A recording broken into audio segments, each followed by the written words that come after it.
What's up, guys? Welcome back to the Home Slice.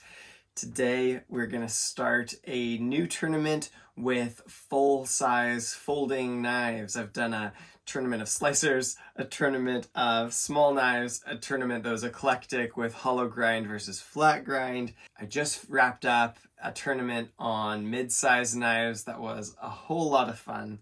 I've tested everything in dual grit in this large folder episode. I really like a 3.5 inch or so folder. I really like the utility of it.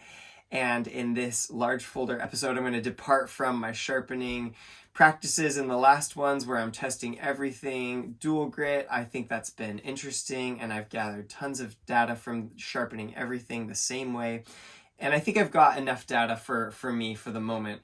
And in this tournament, we're going to take things down from 17 degrees per side to 15 degrees per side because I really want to push these steels to the limit, because if I've got a full-size folder, I want it to be as keen as possible. And if I've got a full-size folder, I want to go on, if it wins this tournament, if I keep it, to thin out that edge with some relief bevels and then put a pretty acute edge on there. So I want to test the edge stability. I want to push all of these knives on their edge stability because that's where I'll be taking them eventually. I'm also going to just look at the steel and take a wild guess at what type of sharpening I think would apply to it, to see if I've gained enough knowledge now where I can look at the composition of a steel and sort of custom doctor an edge sharpening protocol that brings the best out of it. More sharpening notes later, but today we are going to address the age-old question of what is better, tanto or reverse tanto? I know the whole world is just dying to know. It's surely not just me that wonders. Anyway, to test that theory, we're also going to do budget knife versus expensive knife. And in the lineup here today, we have the Cold Steel Airlite Tactical Tanto with Emerson Wave Opener Stud. I have sharpened this at 15 degrees. I messed up a little bit. Sorry, Calvin, who gave me this knife. I messed it up a little bit. I just ground a little bit on the grind there. But I've sharpened it down to 15 degrees, and I noticed that it just threw a really huge burr, and I was like, oh yeah, cold steel. Like, they're gonna temper things to stay on the springy side, but that means that all of that flex and ductility translates its way into burr formation, and it's really easy to form a wire edge. There's not a ton of vanadium in this steel, so I knew I could use a stone that has like softer, milder abrasives, and knowing that wire edge could be a problem, I wanted to use a adhesive wearing stone to sort of clean up the edge at the end. What I settled on is I was thinking back to my Victorinox testing, and the best, longest lasting, most aggressive fine or mid edge was the Arkansas Translucent, and that's an adhesive wearing stone that gave excellent edge aggression. And I was like, oh, with the tanto with straight edges, I kind of want to keep that aggression quite high so it still bites in, because I don't have a curve to utilize for slicing efficiency. We need to make that ground up in sharpening. So I have sharpened this. It's got a beautiful sort of cloudy finish. Arkansas Translucent edge. It feels good, like it has good bite off the stones, and we'll see how it goes. The Cold Steel Airlite, that is a full-size folder. Like, look at that thing. That's a chunk. But I love having a good amount of edge in my hand. The Cold Steel Airlite with tanto blade is going to face off against the venerable Benchmade 940 in classic green aluminum. I love the Benchmade 940 so much. For a long time, this was my favorite knife in the world. Man, it has good action, doesn't it? Let's just have a moment of silence in honor of the action of Warren Osborne's Benchmade 940. It's just so good. Obviously, we've got the reverse tanto here, so our angle change is on the other side, and we'll see how it faces off. With this Benchmade S30V, I have not sharpened it yet, but I've been percolating for a few days, thinking about how I'm going to do it. Benchmade S30V, in my experience, is not as hard as it could be.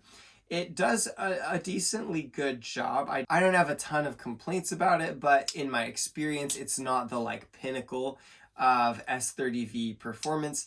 And you do need to do some things with this as well, in my experience, to make sure you don't end up with a little bit of latent burr or edge damage. So what I'm gonna do with this 940 is I'm gonna sharpen it on a Veneve OCB, it's a FEPA 400 grit diamond waterstone, and get a really nice keen edge on it.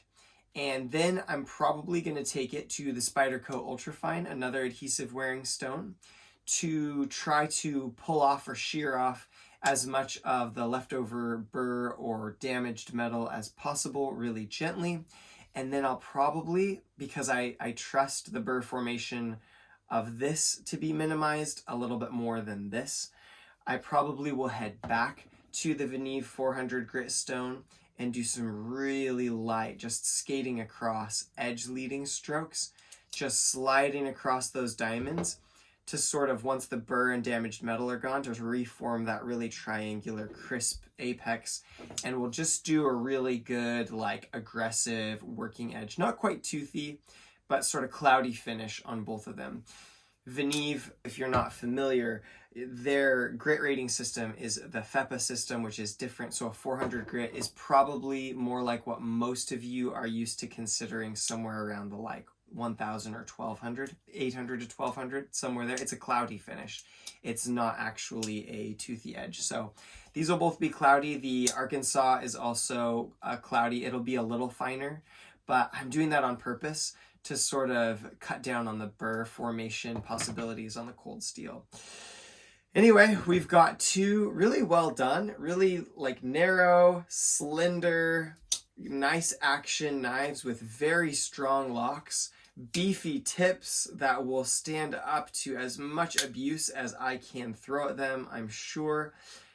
Got a hollow grind making up some sliciness here on the cold steel, but we've got the beautiful profiling work on the Benchmade 940 that just speaks for itself. It's not the world's most fine slicer, but man, what a work knife, what an efficient knife, what a good design. Go Warren Osborne.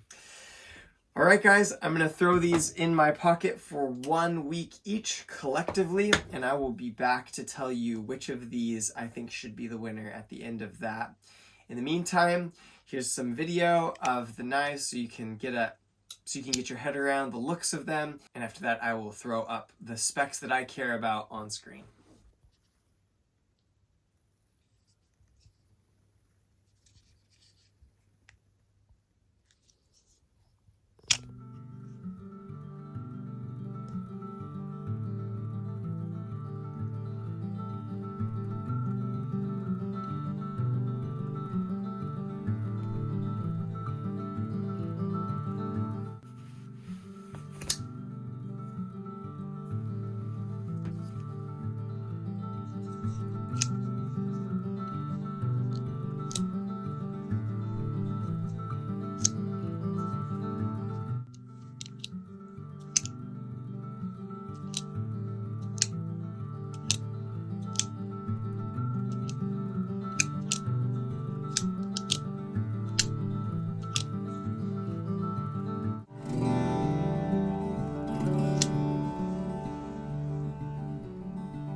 You're on the tip of my tongue, but we've only begun.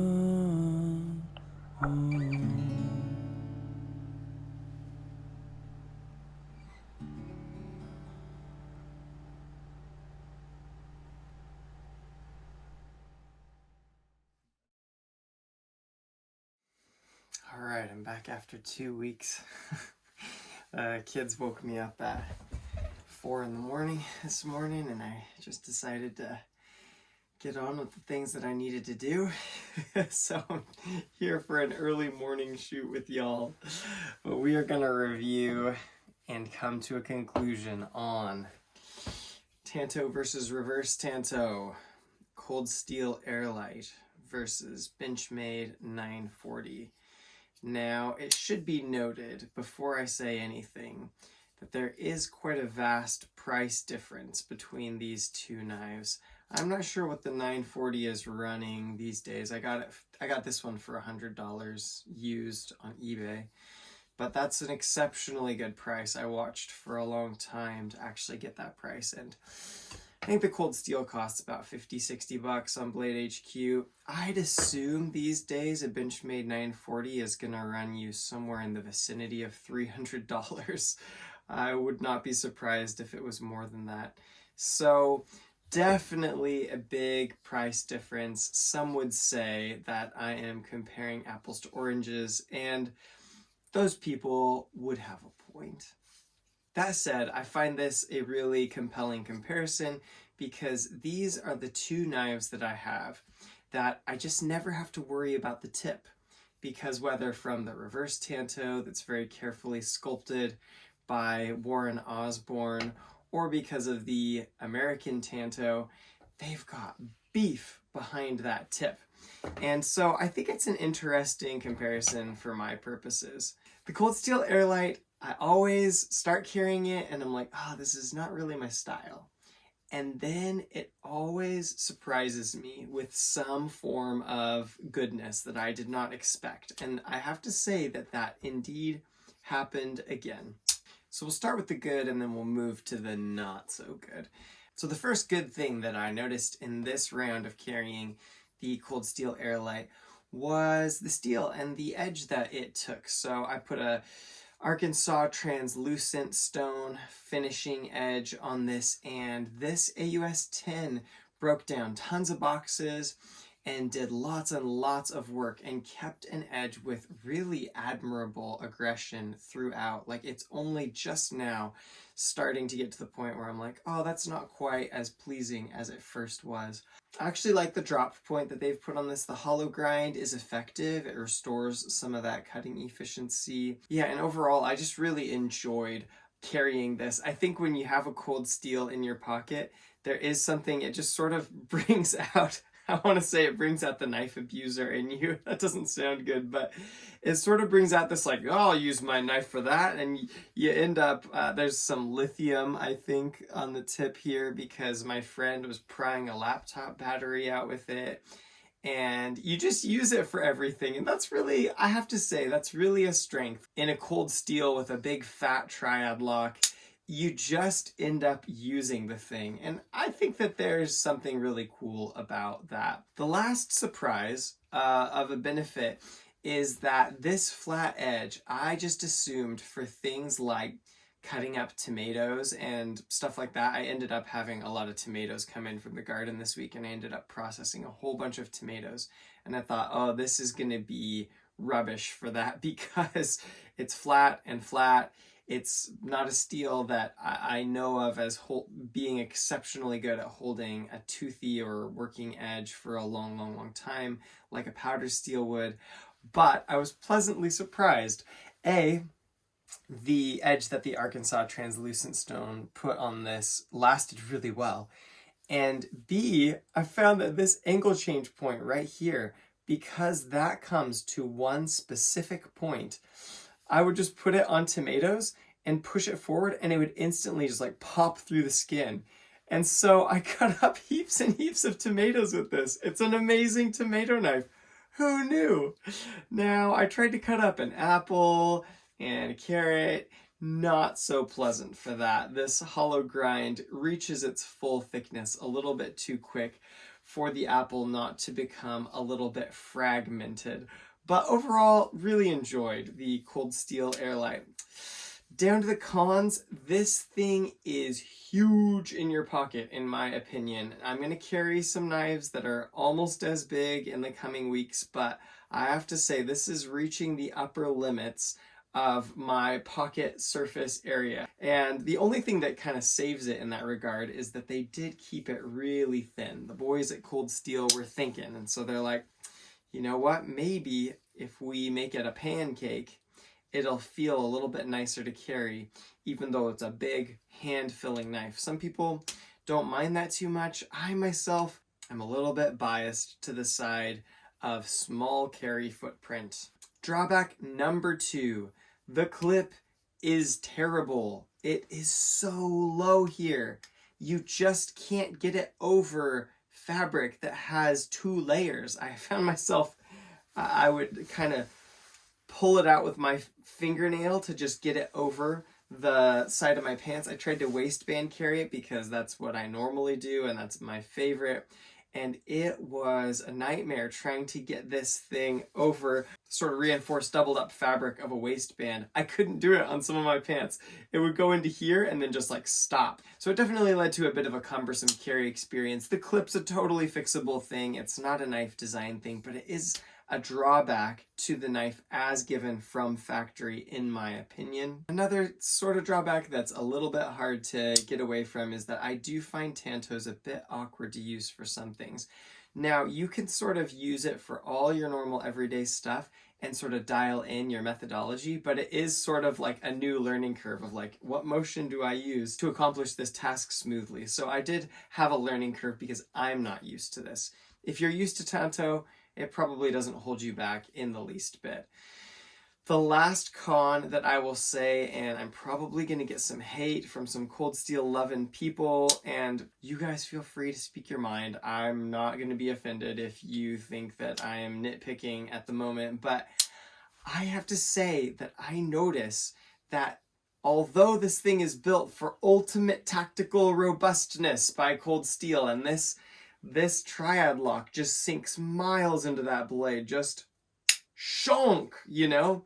And it's locked in, like, and yet it is locked in. Like, I cannot push that forward or back in the least. And yet it's not that locked in the lateral plane in my experience. And I think it's because this really heavy duty lock, when you flick it out, it crashes into that cavity in the blade with such force that it actually loosens the pivot if you don't just like slather it with Loctite. I myself, I don't have any Loctite at the moment. I could pull it out and put some sticky stuff on it and probably address that. But it's interesting because I don't have to worry about that on any of my other knives. My other knives, you carry them for maybe 2 months and then you give the pivot a little bit of a tighten up. For this thing, I'm not kidding, guys. It's like every 4 days. And in fact, if I really flick this out hard, probably 5 times, I can almost guarantee you there will be audible blade rock and it will be rubbing against the side of the scales when you put it away. And that's just an interesting phenomenon to me. You hear that you can rub it against the scales if you push to the side now, and then okay, one of two. It's not really audible. I can feel it rocking a little bit, but it's not too bad yet.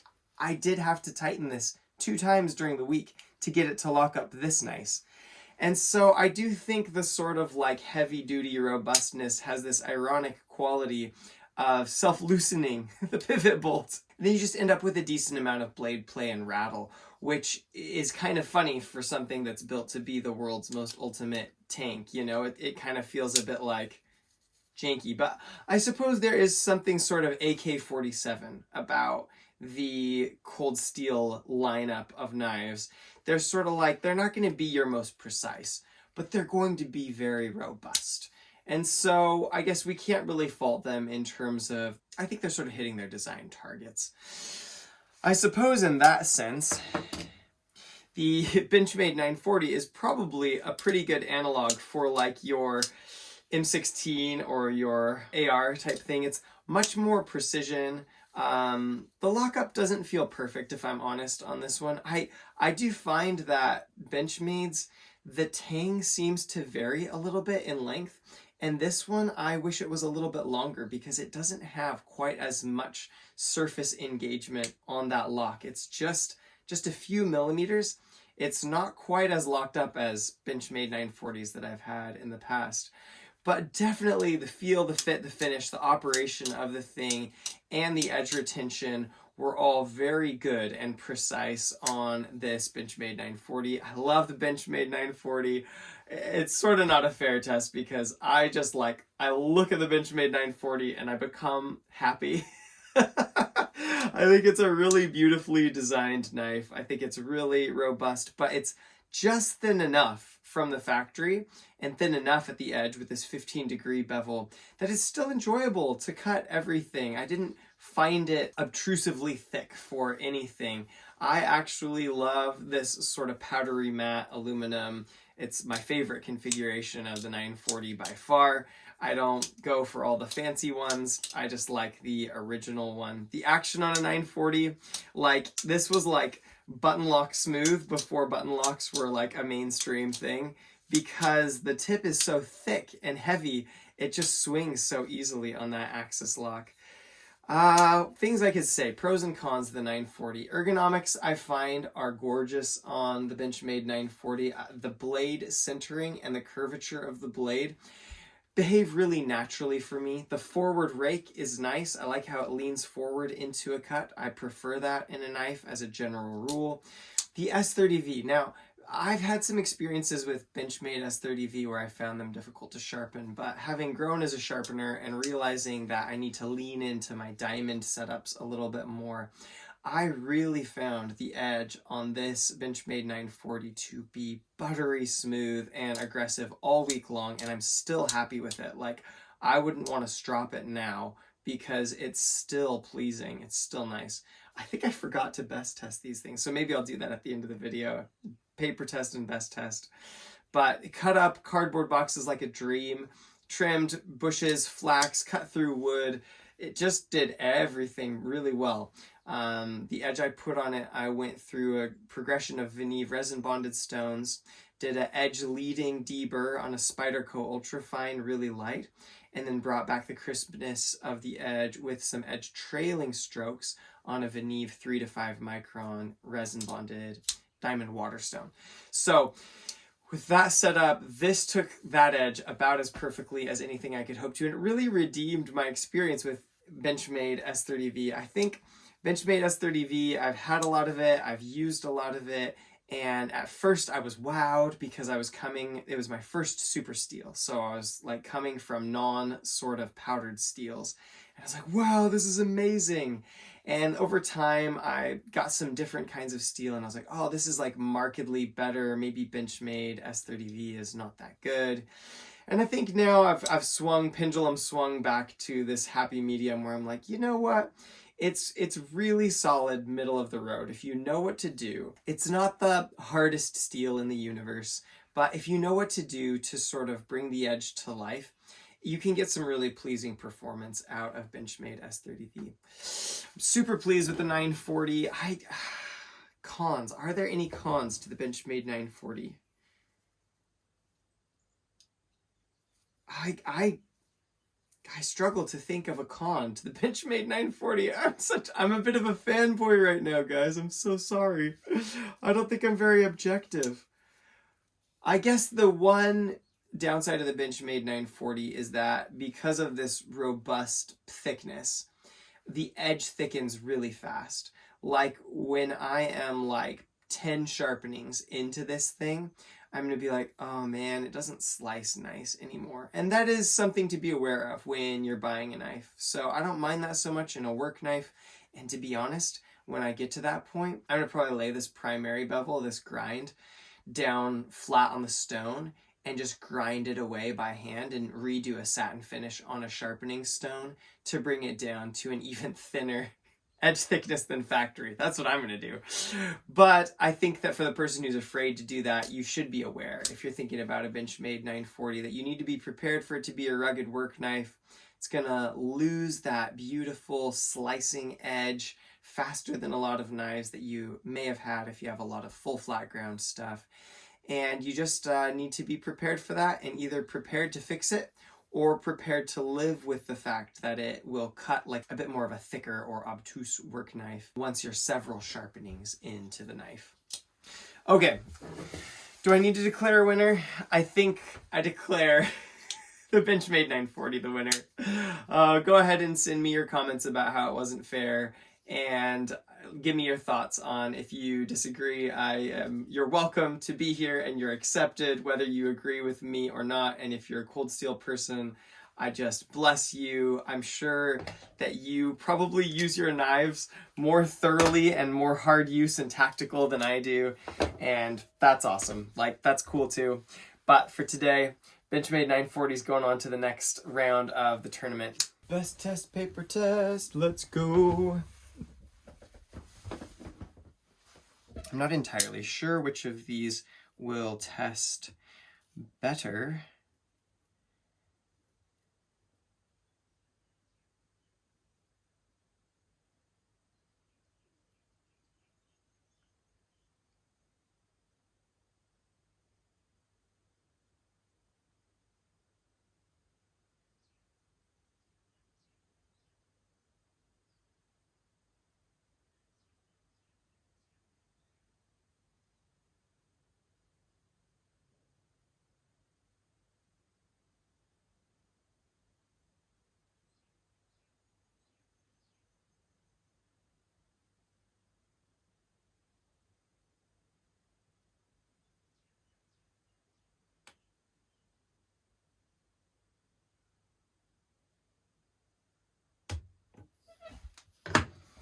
All right, 547 for the Cold Steel Airlite after 1 week of some pretty serious use.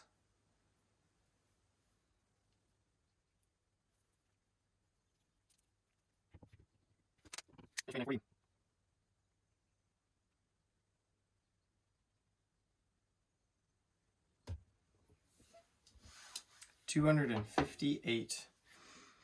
Definitely a marked difference. Definitely. You get that super steel, powder steel, I should say, working edge. It definitely holds some of that edge keenness for you. Well, very well done, Benchmade. All right, paper test. Definitely, there is a catch. There's a catch in the cold steel. You can sort of baby it through.